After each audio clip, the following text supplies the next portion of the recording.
Hola, muy buenas tardes a todos.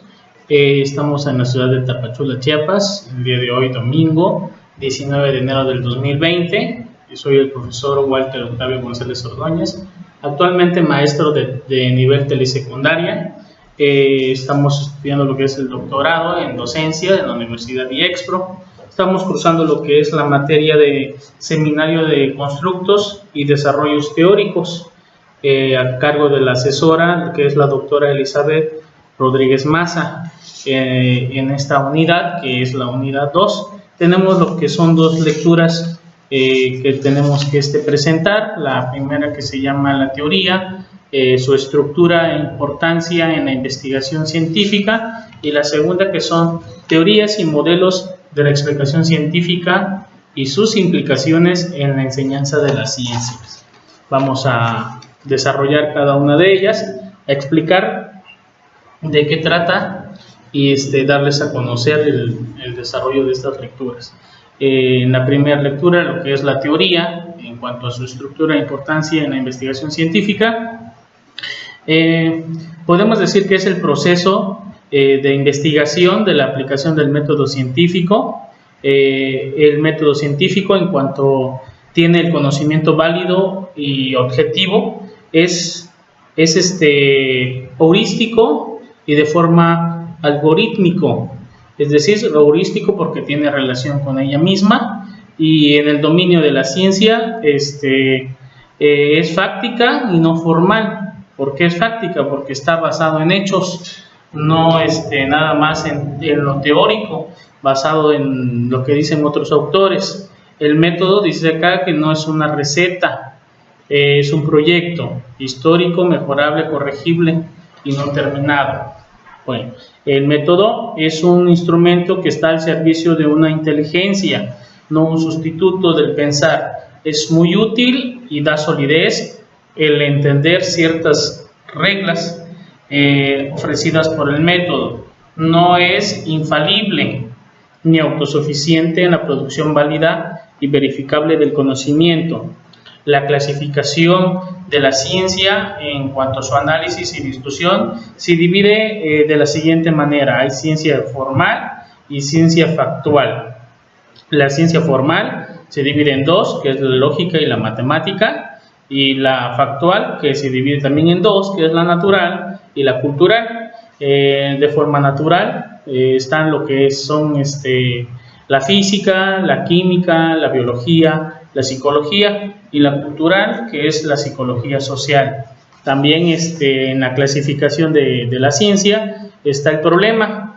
Del problema también se divide dos, que es el empírico y su destino. De manera empírica se divide dos, que es el predominio empírico y el predominio teórico.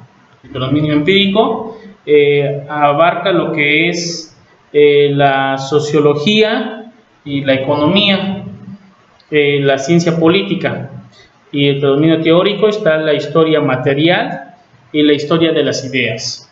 Y dentro de su destino, del problema, está la reformulación del problema, la solución de dicho problema y el olvido, ¿no? Que es ya la solución definitiva. Tenemos acá que el problema es una actividad problematizadora, son específicamente pertinentes al campo humano, tienen acá un conocimiento común como en el científico.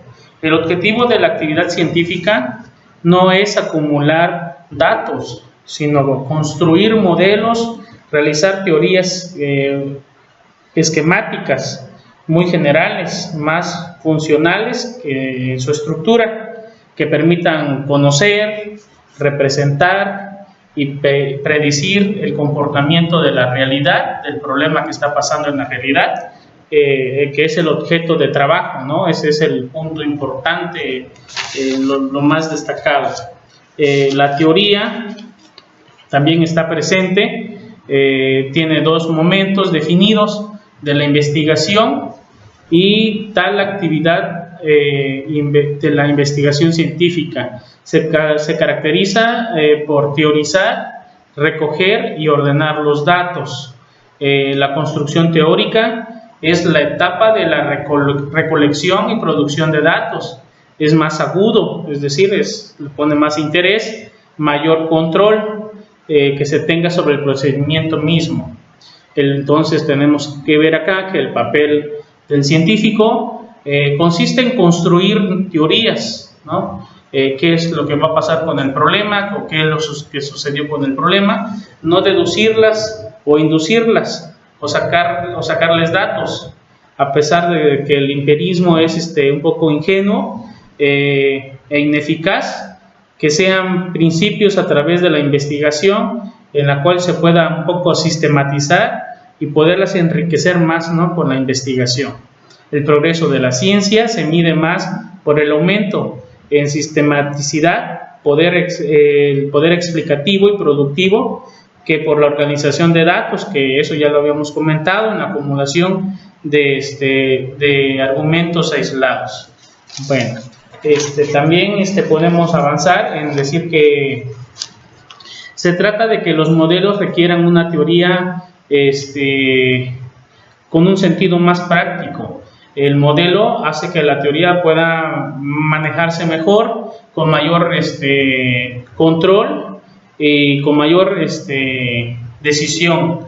Existen dos conceptos que conforman la teoría o que atraviesan, que es la explícita o implícitamente dentro del proceso investigativo.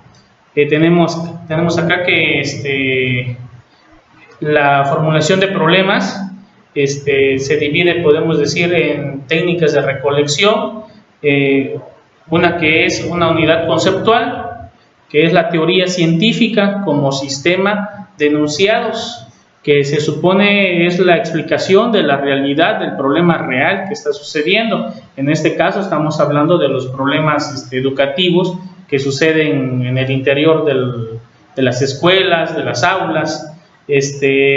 Podemos hablar acá que hay dos niveles, que es el formal y el material. El formal, que es la sintáctica, y el material, que es la semántica.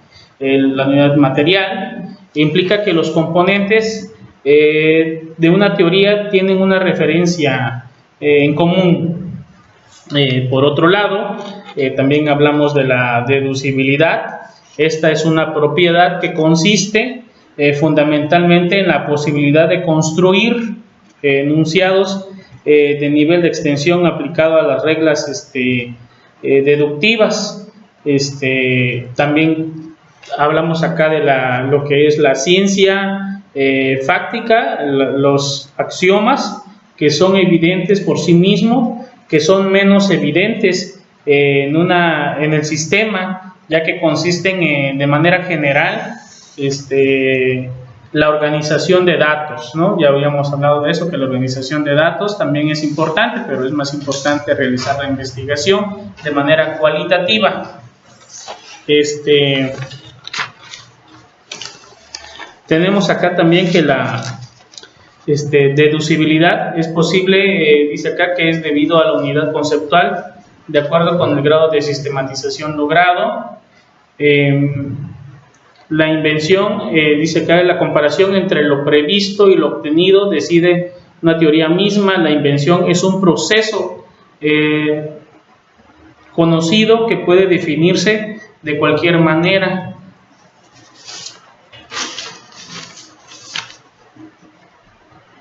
Dice acá que inventar no significa solamente fabricar productos nuevos, sino que la invención implica desamarrarse de la aparición de la idea del fenómeno, del hecho, del objetivo.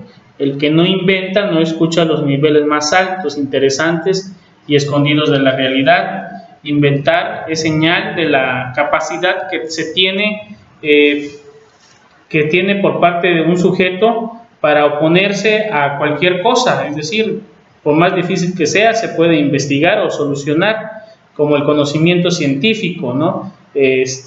La ciencia no se restringe a la invención, a la creatividad que tenga la persona, la acepta y estimula más bien la idea, es sometida a prueba. Acá hacemos referencia a un autor que menciona la lectura, como decía Campbell, que la ciencia, como otros procesos cognitivos, comprende la formulación de teorías y de hipótesis o modelos. En este sentido, la invención es un proceso un poco más complejo, ya que requiere del concepto psicológico, social y cultural, ¿no? Estamos hablando de la persona de que va a investigar y del problema también. Bueno, esa sería la cuestión de la primera lectura, que es la teoría en cuanto a su estructura e importancia de la investigación científica. También tenemos lo que son las teorías y modelos de la explicación científica, la segunda lectura. Esta explicación científica es uno de los principales problemas epistemológicos con relación al problema de la explicación científica. Se ha considerado que es uno de los principales problemas al cual la epistemología debería responder y dar explicación. La ciencia es explicativa, intenta explicar hechos en términos de ley o de principio. El modelo deductivo de la explicación científica da explicaciones de leyes, donde están los datos reemplazados por un grupo de hechos o de fenómenos. Tenemos acá que un epistemólogo positivista ante la ciencia es desarrollar teorías y leyes para coleccionarlas, explicar y predecir los datos observables. Por lo tanto, el objetivo de la ciencia consiste en obtener teorías con una elevada efectividad de resolución de los problemas. La ciencia establece que puede ser explicativo una teoría para resolver problemas tanto empíricos, conceptuales y de modo que contribuya a una mejor visión general para, en este caso, en el ámbito educativo. La ciencia es descriptiva o explicativa.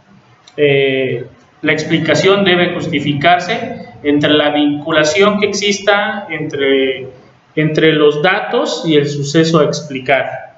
Significa incrementar el entendimiento de las causas del fenómeno. Está asociada a la capacidad de la predicción múltiple. La ciencia significa conocimiento.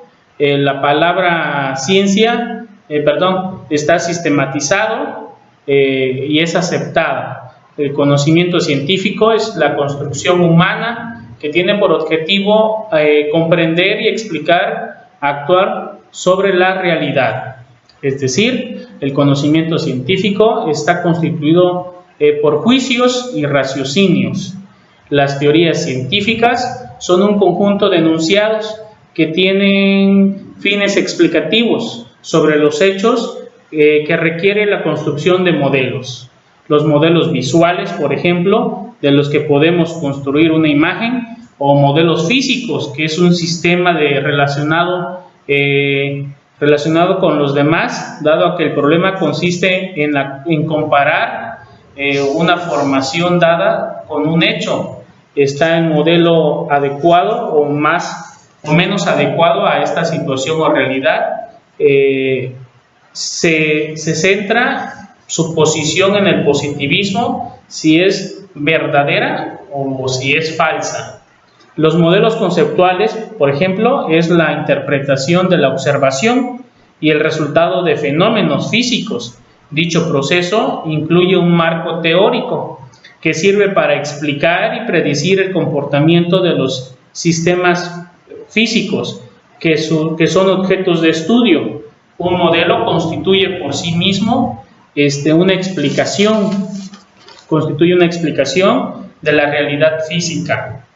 Es concebida como una representación posible de una cosa o evidente. Esa representación que es puede ser exacta o puede ser inexacta, ¿no?, a la realidad. Podemos entonces sintetizar que el trabajo científico consiste en gran parte en construir modelos que sirvan para la representación de fenómenos por estudiar o bien también ya los estudiados. También hacemos acá un hincapié donde el autor Hilbert clasifica el tipo de explicaciones según de las siguientes categorías. Uno, el por qué se solicita una explicación, es decir, cuál es el problema al que se responde. Dos, cómo se completa el fenómeno explicativo. Es una explicación descriptiva que hay que hacer ahí. Tres, de qué se compone el fenómeno, que es una explicación interpretativa. Cuatro, que es el fenómeno, cómo se comporta, cómo se comporta, cómo lo hace, es una explicación causal. Y cinco, cómo debería de comportarse, que es una explicación predictiva, ¿no? Por último, cabe destacar que la enseñanza de las ciencias en las universidades, por ejemplo, promueve modelos conceptuales científicos. Su aprendizaje y su aplicación para resolver problemas es donde el aprendizaje significativo es un poco más complejo. Es un proceso, es el resultado de la interacción de procesos claves, tales como la formación de imágenes y la organización y construcción de analogías que conduzcan a la construcción de relaciones conceptuales. Los modelos de enseñanza, conceptuales y de representación, estos tres modelos permitirán ser los más adecuados para enseñar. En conclusión, podemos decir que la relación al problema, de la explicación al rol de las teorías y de los modelos en la explicación científica y sus implicaciones dentro de la enseñanza de las ciencias naturales, tienen una explicación y una comprensión por parte de los estudiantes de manera general. Puede mejorarse también a través del empleo de nuevos modelos, los cuales sean adecuados, aquellos que tengan mayor capacidad de generalización, mayor capacidad para resolver el problema de interés que se tenga, y al mismo tiempo ofrecer mayor significatividad potencial para el estudiante, ¿no? Es decir, que tenga un aprendizaje mayor. Le agradezco mucho su atención. Pido también al mismo tiempo disculpas por los errores cometidos, pero teníamos que explicar este tema, el cual considero que es muy importante, porque tenemos que hablar de la investigación científica sobre los problemas que tenemos realmente dentro de nuestras escuelas, los cuales son muchos y son diversos, y que aparte de las necesidades escolares, también estamos hablando de la enseñanza y del aprendizaje tanto del maestro como del alumno. Se le agradece su atención, espero que haya servido de algo la explicación que se les ha dado, y muchas gracias. Que tengan bonita tarde.